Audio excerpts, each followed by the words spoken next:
히브리서 11장에는 두 번 아브라함에 대해서 이야기하는데요. 첫 번째는 아브라함의 믿음에 대하여 찬양을 했습니다. 아브라함의 믿음이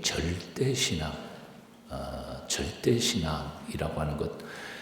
오늘 본문에서는 절대 순종에 대하여 가르쳐주고 있습니다. 아브라함이 어떤 순종을 가지고 위대한 믿음의 조상이 됐는지를 가르쳐줍니다.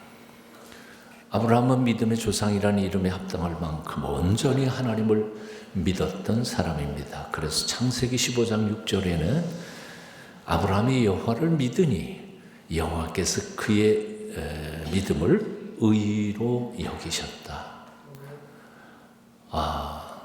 어떤 사람의 믿음을 하나님이 의롭다고 평가하실 만큼 한 사람은 성경에 아무도 없고 기독교 역사 속에서도 없었습니다. 아브라함 혼자입니다.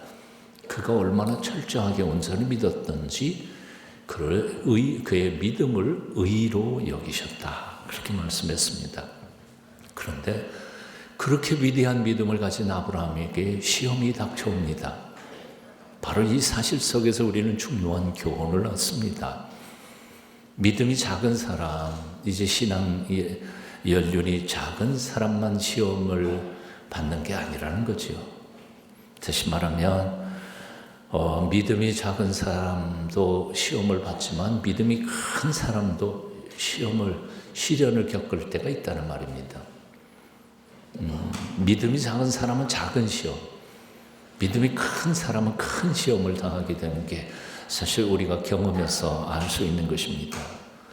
아브라함같이 위대한 믿음, 하나님이 그 믿음을 의로 여길 만큼 위대한 믿음을 가졌던 아브라함도 시험을 받았습니다. 그러므로 사랑하는 여러분이 혹시 시험을 만났다면 당황하지 마십시오. 이렇게 생각하지 마세요. 내가 믿음이 없어서, 믿음이 떨어져서 내가 시험 받았다고 생각하지 마십시오. 다시 말씀드리지만 시험은 누구나 당하는 것입니다. 믿음이 작은 사람은 작은 시험, 큰 사람은 큰 시험을 받게 됩니다. 바로 이런 점에서 고린도전서 10장 13절은 이렇게 말씀합니다.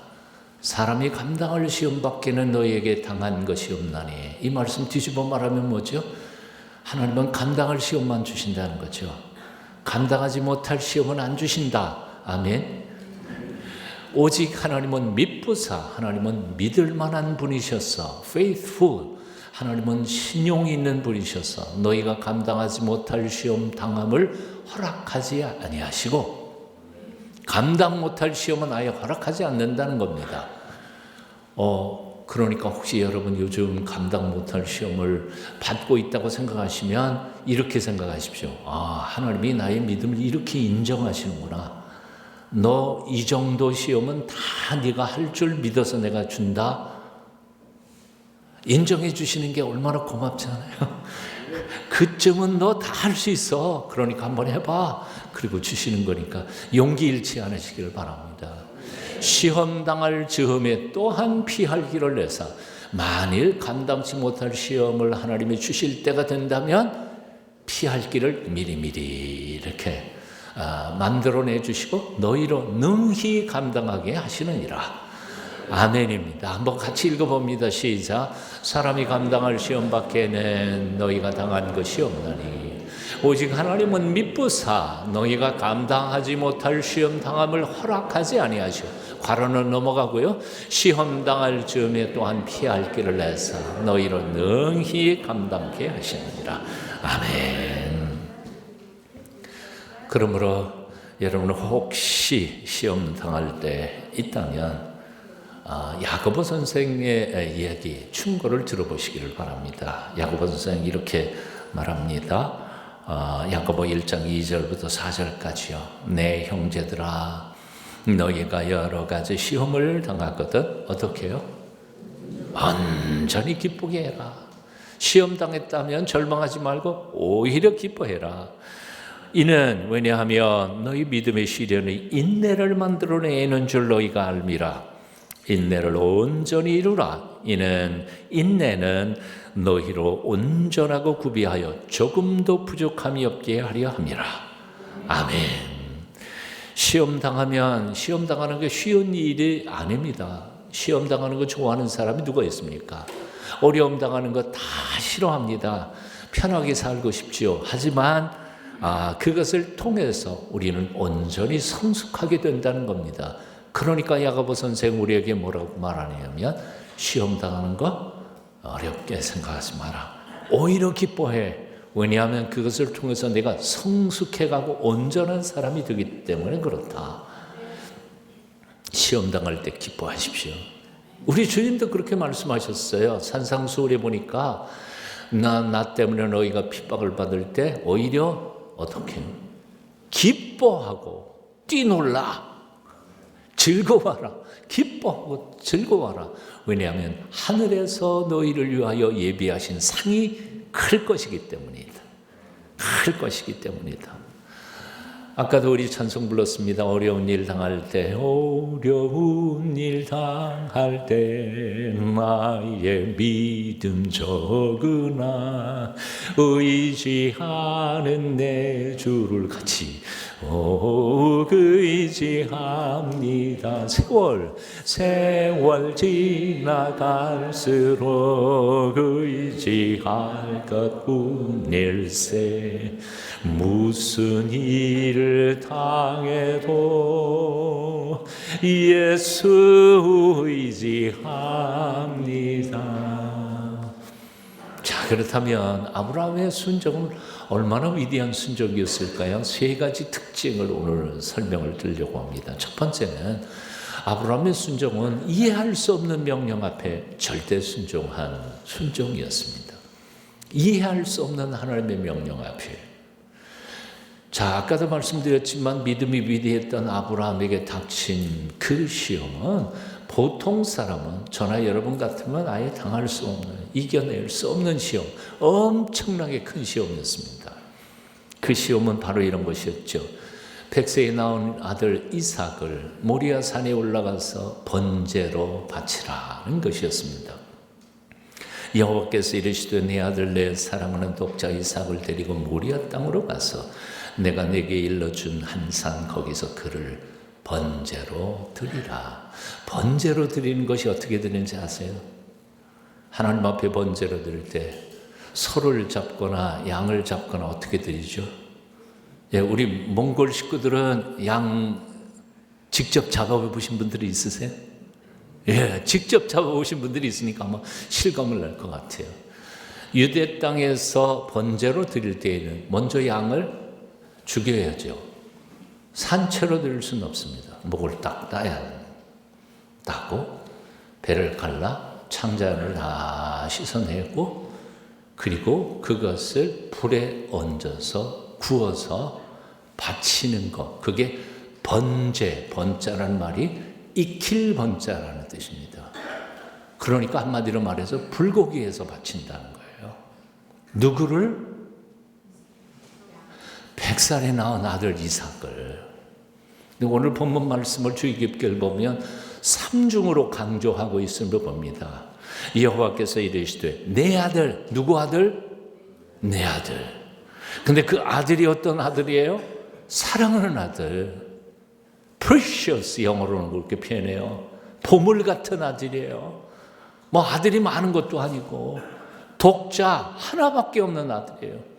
3명 중에 하나 바치라는 게 아니고 딱 그거 하나밖에 없어. 그런데 그 아들을 어떻게 바치라고요? 멱을 따고 배를 가르고 창자 내놓고 그걸 씻어서 불에 얹어서 구워서 바치라. 아무리 양을 많이 잡아 보셨어도 그렇게는 못하시겠죠. 죽어도 못하지. 우리는 상상만 해도 끔찍해요. 어찌 여호와 하나님께서 그럴 수 있을까요? 이스라엘 땅 주변 땅의 중근동 지역의 그 몰록이라는 신, 뭐 이런 이방 신들은 그렇게 해서 자식을 바치는 제사들이 있었다고 그래요. 그러나 여호와 하나님만큼은 절대로 그걸 금지하셨어요. 심지어는 얼마나 생명을 사랑하시는지 너 피도 먹지 마라. 그리고 동물들도 함부로 죽이지 않아요. 꼭 필요할 때만 죽여서 식량을 삼거나 하나님 앞에 드렸습니다. 생명을 귀중히 여겨서 동물의 피도 먹지 말라고 명하셨던 여호와께서 당신이 그것도 100살에 주신 아들 이삭, 하나밖에 없는 외아들을 찢어서 불에 태워서 바치라. 이건 말도 안 되는 명령이었습니다. 자기 백성을 사랑하시되 아비의 심정으로 아끼고 사랑하시는 여호와께서 아브라함의 아들 이삭을 얼마나 끔찍하게 사랑하시는지를 알고 계시는 그 하나님이 제 자식 목숨 끊어서 바치라 하는 것, 이건 말도 안 되는, 도저히 이해할 수 없는 명령이었습니다. 이 명령에는 적어도 두 가지 모순이 있었습니다.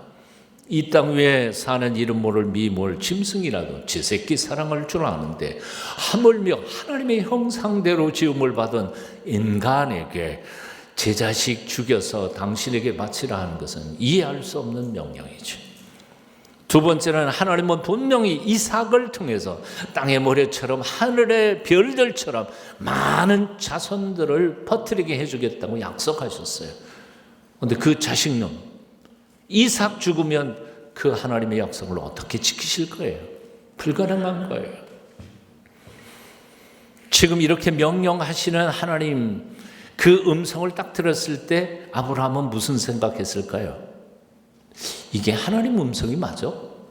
아니, 당시 하나님 맞아요? 혹시 마귀 아니에요? 이렇게 생각하지 않았을까요? 우리 귀에 들려오는 것이 다 하나님의 음성은 아니니까요.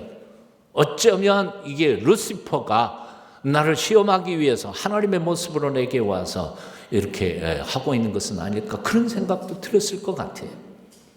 그런데도 불구하고 아브라함은 그 이해할 수 없는 하나님의 명령 앞에 잠잠하게 순종합니다. 터달지 않고. 여러분 생각해 보십시다. 우리 기독교 신앙은 하나님의 명령 앞에 순종하는 삶이지요. 그런데 하나님의 말씀이, 명령이 항상 내 머릿속에 이해가 되던가요? 이해가 되나요? 만일 아브라함이 하나님의 명령이 이해가 되면 순종하고 이해할 수 없으면 불순종한다면 아브라함은 하나님 앞에 순종하면서 살 수 있었을까요? 그럴 수 없었어요. 그러니까 아브라함의 순종의 위대한 점은 바로 있는 겁니다.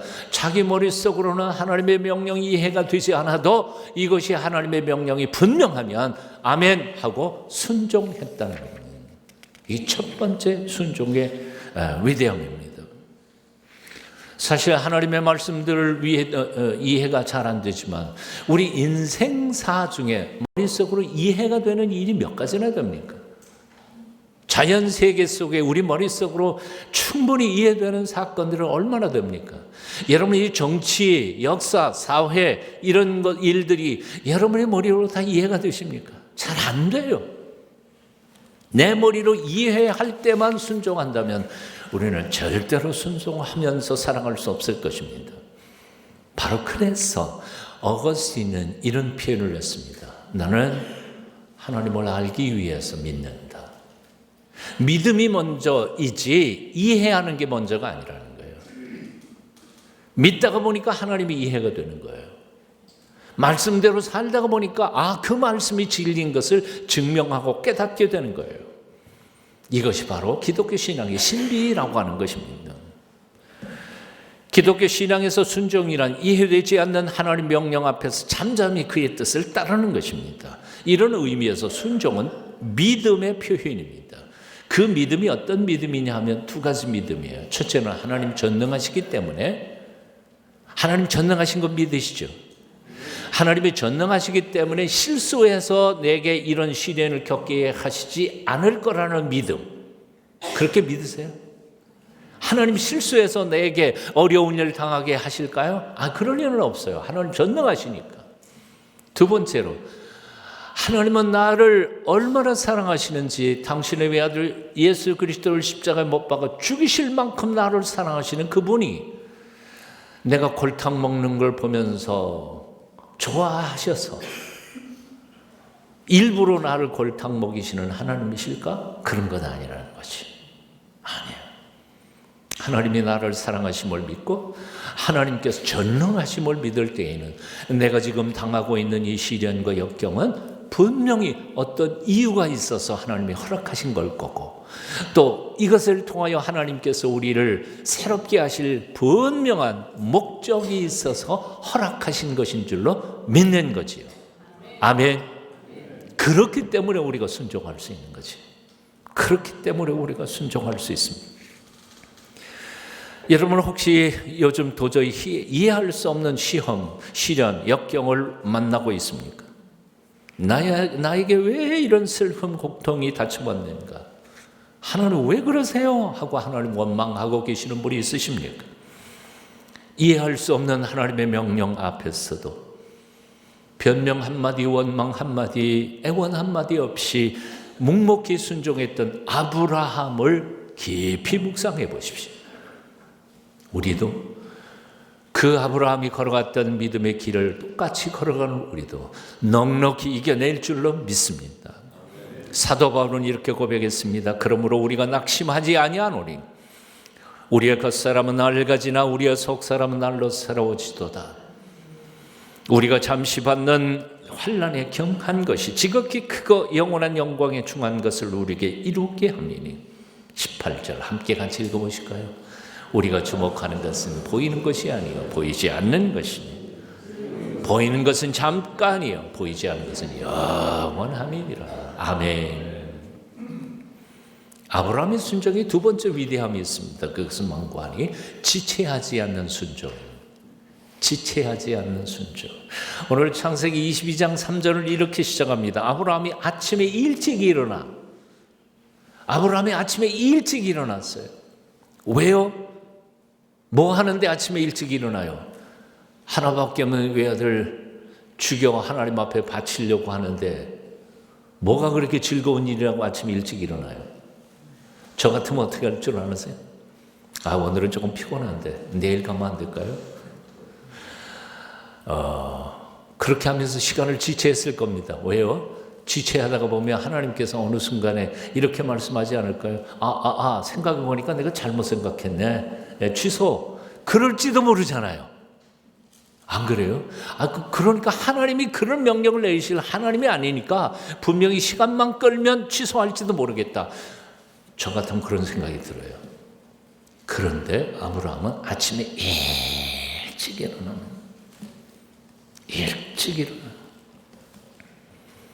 아브라함은 순종하는데 지체하지 않았습니다.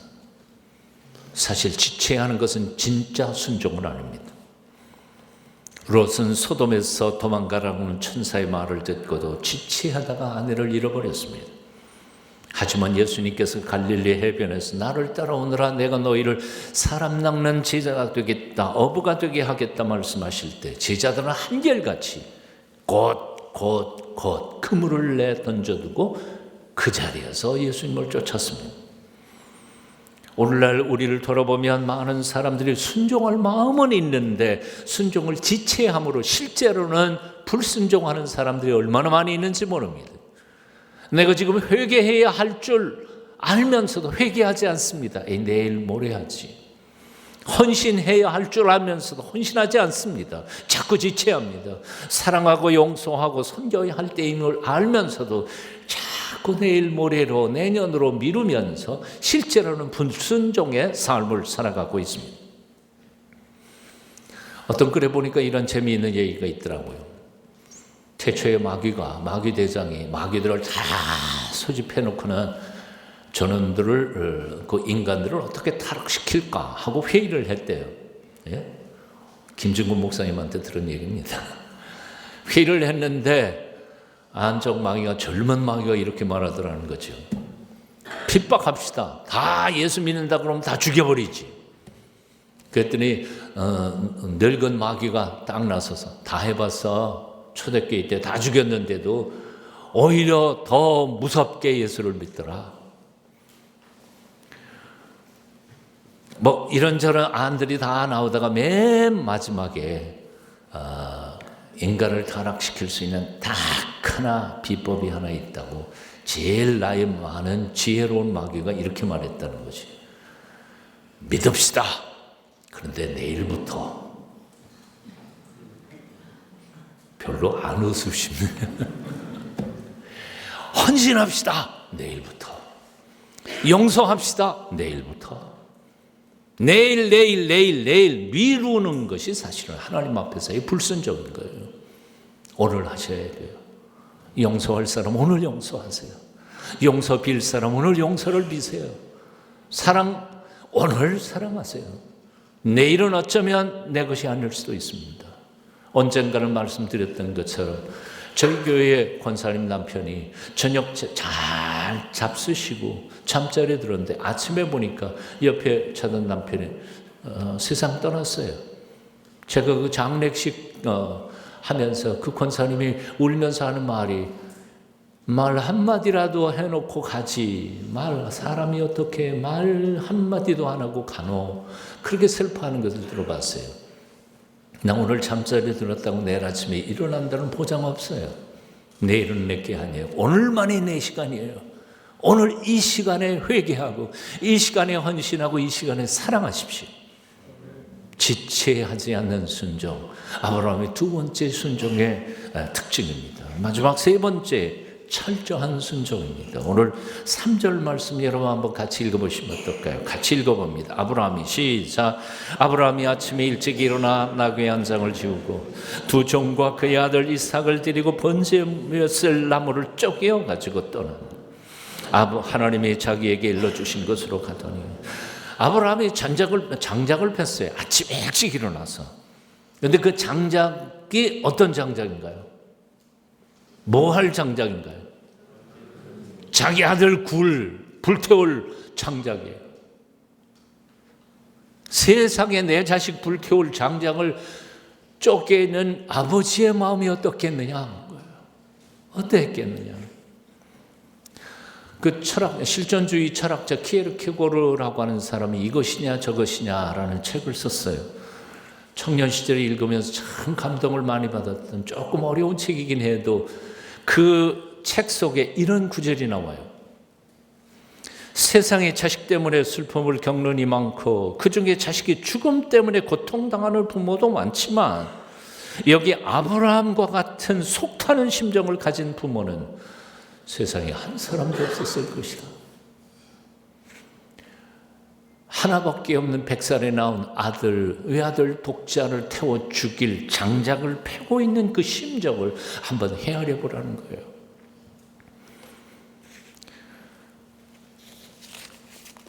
스펄전이라고 하는 목사님도 이런 글을 쓰셨어요. 오늘 본문 말씀을 묵상하다가 이렇게 말했습니다. 그날 아침 아브라함의 손에 들린 도끼는 사정없이 장작계피를 내리치고 토막내고 있었다.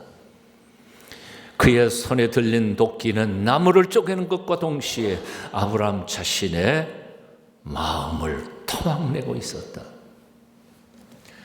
여러분, 인간인데 아버지가 자식 죽이겠다고 데리고 가는 심정이 어떻겠어요? 불순종하고 싶은 생각이 얼마나 나겠어요? 하나님, 이건 아닙니다. 다른 건 다 이해해도 이건 아니에요. 이건 이럴 수 없어요. 제가 어떻게 내 아들 이삭을 죽인단 말입니까? 그 불순종의 마음이 팍 올라올 때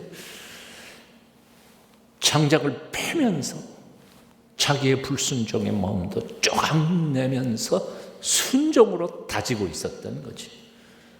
그게 바로 그 순간의 생각이었다는 겁니다.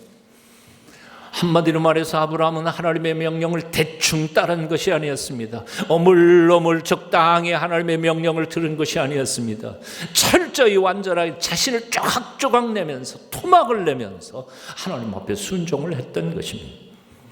아브라함은 그렇게 이삭을 모리아산으로 끌고 가서 제단 위에 놓고 죽이려고 합니다. 그때 그 아브라함의 순종에 놀랐던 하나님이 급하게 중지시키며 말씀하십니다. 창세기 22장 12절 그 아이에게 내 손을 대지 말라. 그에게 아무 일도 하지 말라. 내가 내 아들 독자라도 내게 아끼지 아니하였으니 내가 이제야 네가 하나님을 경외하는 줄 아노라. 그리고는 마음껏 축복하십니다. 16절 17절입니다. 내가 나를 가리켜 맹세하노니 하나님이 당신을 두고 맹세해요. 이건 반드시 지키겠다는 것이에요. 내가 이같이 행하여 내 아들 내 독자로 아끼지 아니하였은즉 내가 네게 큰 복을 주고 내 씨가 크게 번성하여 하늘의 별과 같고 바닷가의 모래와 같게 하리니 내 씨가 그 대적의 성문을 차지하리라. 놀라운 경험을 하면서 아브라함은 하나님의 이름을 이렇게 바꿉니다. 여호와 이레. 나를 위하여 미리미리 예비해 주시는 여호와 이레의 하나님이라고 고백합니다. 이 본문을 묵상하면서 네덜란드의 유명한 화가 렘브란트는 그림을 그리죠. 이 이삭을 바치는 그림. 저는 저 그림을 1시간이 고 들여다보면서 얼마나 감동을 받았는지 모릅니다. 얼마나 급하셨던지 하나님이 아브라함의 손을 콱 낚아채요. 진짜 죽일 것 같으니까. 저 렘브란트의 그림의 뭐라 그럴까요? 감동적인 부분은 바로 빛이에요. 빛이 어디에 쏟아지고 있습니까? 이삭이에요. 그리고 이삭의 몸 하얗게 드러난 목에 탁 드러내고 있습니다. 이 그림을 보면서 저는 이 본문을 얼마나 감동적으로 읽었는지 모릅니다. 이제 꺼주셔도 좋습니다. 아쉽지만 여러분 인터넷에 들어가셔서 렘브란트의 이삭의 희생 한번 꼭 보시길 바랍니다. 오늘 히브리서 본문 분명하게 이렇게 선포합니다. 그에게 이미 말씀하시기를 내 자손이라 칭할 자는 이삭으로 말미암으리라 하셨으니 그가 하나님이 능히 이삭을 죽은 자 가운데서 다시 살리실 줄로 생각한지라 비유컨대 그를 죽은 자 가운데서 도로 받은 것이니라. 한마디로 언약의 하나님은 당신이 한 번 하신 약속은 반드시 어떤 방법으로도 지킬 것이라는 믿음이 아브라함에게 있었다는 겁니다. 그래서 이 이삭 내 아들 죽어도 다시 살 것이라는 믿음으로 그를 순종하며 죽이려고 했던 것이죠. 바로 그런 믿음이 있었기에 아브라함은 믿음의 조상이 되었고 그런 믿음을 이어온 유대인들은 지금도 온 세상 막강한 힘, 숫자는 별로 많지 않은데 막강한 영향력을 미치고 있습니다. 지난 2000년 동안 온 세상을 유리방황하면서도 그 믿음의 뿌리를 놓지 않고 망한 지 2000년 되고는 1948년 이스라엘은 다시 재건하게 됩니다. 역사상 이런 일은 단 한 번도 없었습니다. 망한 나라가 2000년 지난 다음에 다시 세워지는 나라가 세상에 어디 있습니까?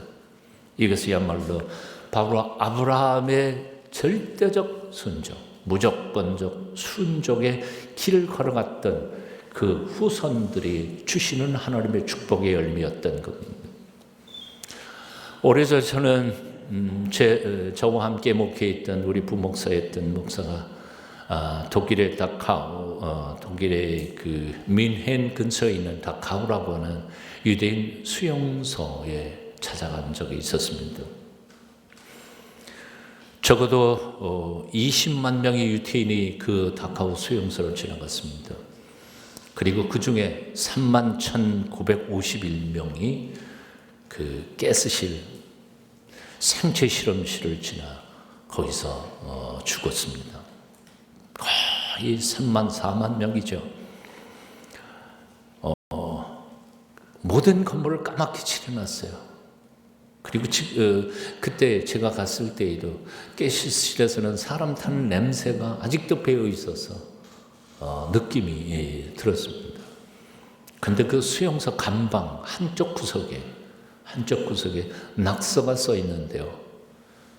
그 수용소에 있는 유대인들은 이렇게 노래를 불렀다고 그래요. 그 노래를 낙서로 적어놨어요. 이렇게 써 있었습니다. 나는 태양이 빛나지 않을 때에도 태양이 있음을 믿는다. 나는 사랑을 느끼지 못할 때에도 사랑이 있음을 믿는다.